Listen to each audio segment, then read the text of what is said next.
19 मार्च 2025 ओरिया district के एक गांव पालिया में गांव के लोग अपने रोजमर्रा के कामों पर निकले होते हैं। इन्हीं में से दो लोग गेहूं के खेत के करीब से गुजरते हैं, जहां उनके पैरों के नीचे से जमीन तब खिसक जाती है जब वो अपने सामने एक नौजवान लड़के को अधमरी हालत में खून में लथपथ पड़ा देखते हैं। ये दोनों उसे मरा हुआ समझकर डर जाते हैं और वहाँ से भाग जाते हैं। बाकी गाँव वालों को बुलाते हैं और देखते ही देखते वहाँ पर लोगों का एक बड़ा हजूम इकट्ठा हो जाता है। किसी को समझ नहीं आ रहा था कि ये लड़का कौन है और इसका ये हाल किसने किया है। गांव वाले मिल मिलाकर ओरिया पुलिस स्टेशन कॉल करते हैं, जहां से पुलिस तुरंत एम्बुलेंस लेकर पहुंच जाती है। डॉक्टर्स की टीम जब जांच करती है तो वो लड़का अभी भी सांसें ले रहा होता है, जिस पर उसे फौरी तौर पर हॉस्पिटल में शिफ्ट कर दिया जाता है, जहां पर उसका इलाज शुरू हो जाता है। पुलिस इसके घर वालों की खोज लगाने की कोशिश कर ही रही होती है कि उसकी जेब में मौजूद मोबाइल फोन बचता है और मोबाइल की दूसरी तरफ कोई और नहीं बल्कि उस नौजवान के घर वाले होते हैं। पुलिस जब इनको बताती है कि इनका लड़का इस हालत में अस्पताल में मौजूद है तो वो रोते पीटते अस्पताल पहुंचते हैं। ये लड़का 21 साल दिलीप था, जिसकी हाल ही में अपने बड़े भाई संदीप की साली प्रकृति से सिर्फ 14 दिन पहले मोहब्बत की शादी हुई थी और वो होली मनाने के बाद आज ही दोबारा अपने काम पर वापस आया था। सिर्फ 14 दिन पुराने दूल्हे का ये हाल आखिर किसने और क्यों किया था, ये एक ऐसा राज था जिसका खुलासा जब हुआ तो सुनने वालों के लिए विश्वास करना मुश्किल हो गया। Welcome to the show, you are watching the case of Dilip Singh. Auraiya district में 21 साल दिलीप अपने माता पिता और 3 बड़े भाई संदीप, अक्षय और सचिन के साथ रहता था। वो अपने घर का छोटा और लाडला बेटा था।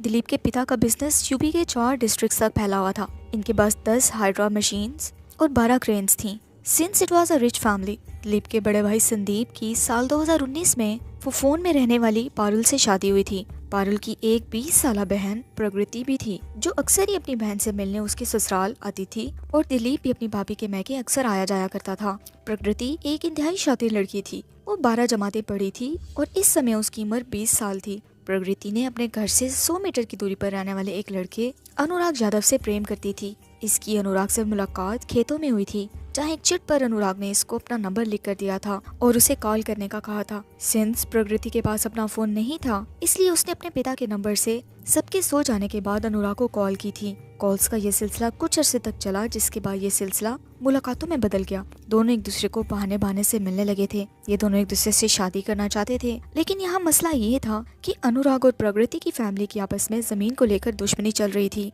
दोनों फैमिलीज में काफी दूरियां थी, जिसकी वजह से अनुराग और प्रकृति सिर्फ एक दूसरे से छुप छुप कर मिल सकते थे। इन दोनों की ये मुलाकातें ज्यादा अर्सा छुपी नहीं रहीं और घर वालों को इस अफेयर के बारे में इल्म हो गया, जिस पर प्रकृति पर काफी पाबंदियां भी लगाई गईं।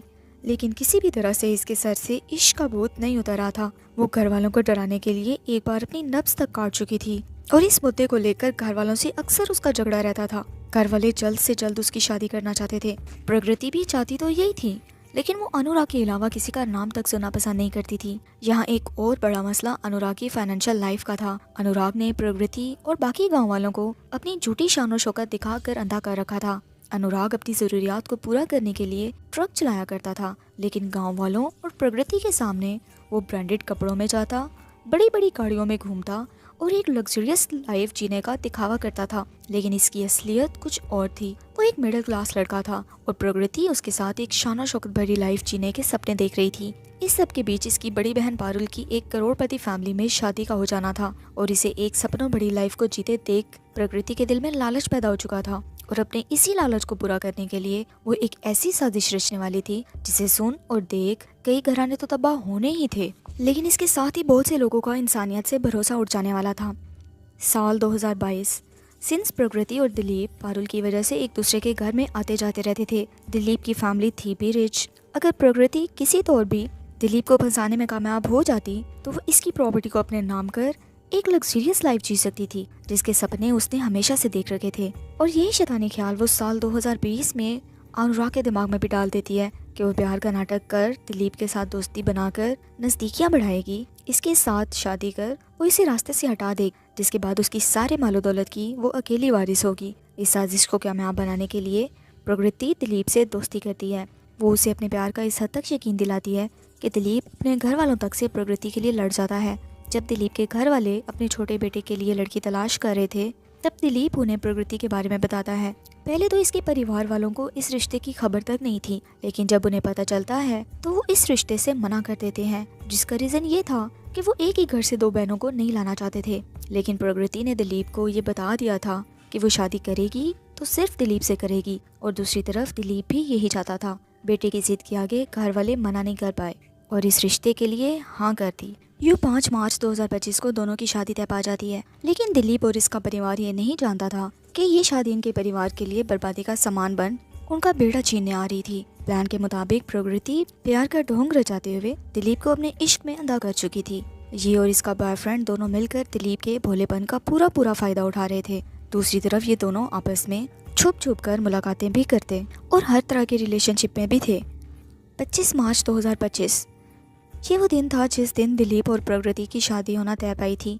दोनों परिवार प्रकृति और अनुराग की साजिश से बेखबर शादी की खुशियां मनाने में मसरूफ थे। दोनों की शादी खूब धूमधाम से और पूरे रीति रिवाजों से हो गई थी और घर में आते ही प्रकृति ने सिर्फ 3 ही दिनों में तमाम घर वालों का दिल जीत लिया था। प्रकृति दिलीप के साथ बज़ाहिर बहुत खुश थी, लेकिन इसकी इस मुस्कुराहट के पीछे जो खौफनाक साजिश रची जा रही थी इसकी खबर किसी को नहीं थी। और जो मातम शादी की सूरत में दिलीप के घर पर दस्तक दे चुका था, इससे भी पूरा परिवार अनजान था।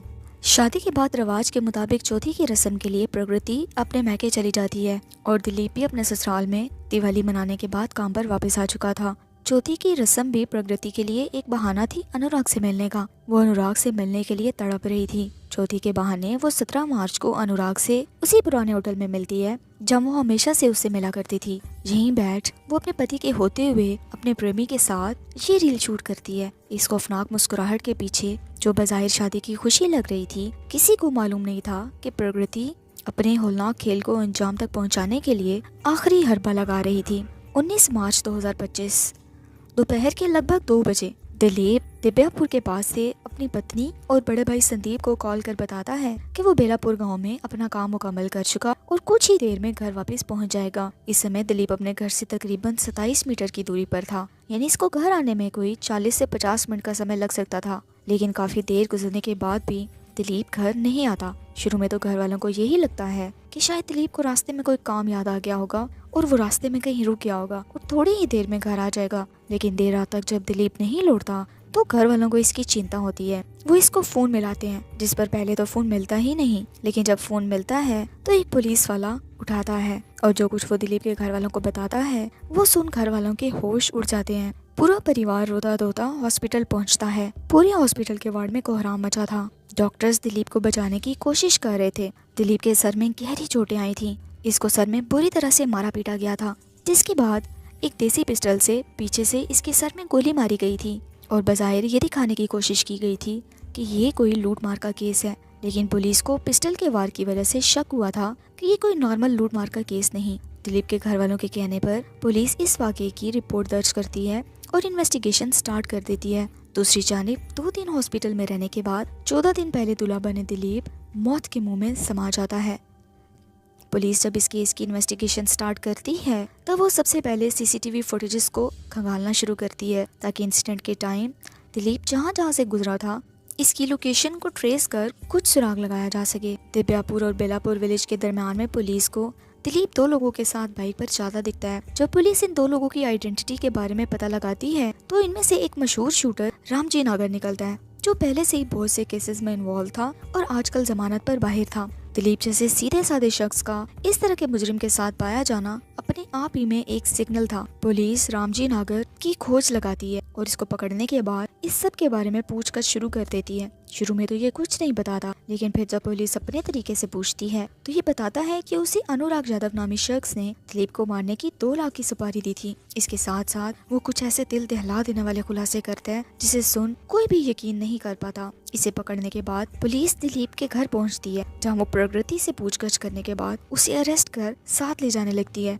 दिलीप के घर वाले इस बात से बेखबर पुलिस को रोकने की कोशिश करते हैं, क्योंकि उनके वहम गुमान में भी ये नहीं था कि इस सब में उनके घर की बहू का कुछ हाथ हो सकता है। वही प्रकृति जिसने सबसे जिद कर कुछ ही दिन पहले दिलीप से मोहब्बत की शादी की थी, वही दिलीप को खत्म करने में मुलविस होगी, ये किसी ने भी नहीं सोचा था। लेकिन फिर जब पुलिस ने इन्हें बताया तो वो सब सुन उनकी दुनिया ही उजड़ जाती है।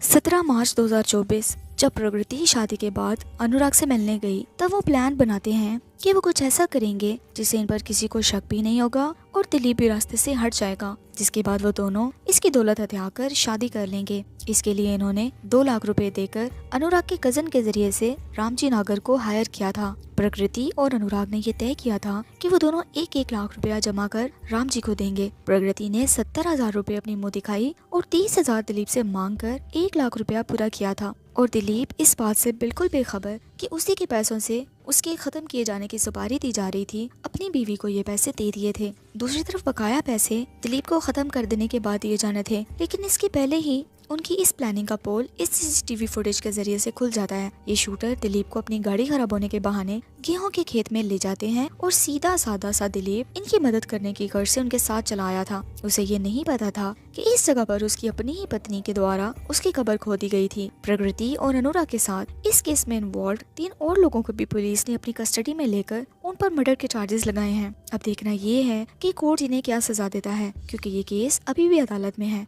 मिलते हैं किसी और वीडियो में, तब तक अपना बहुत सारा ख्याल रखें।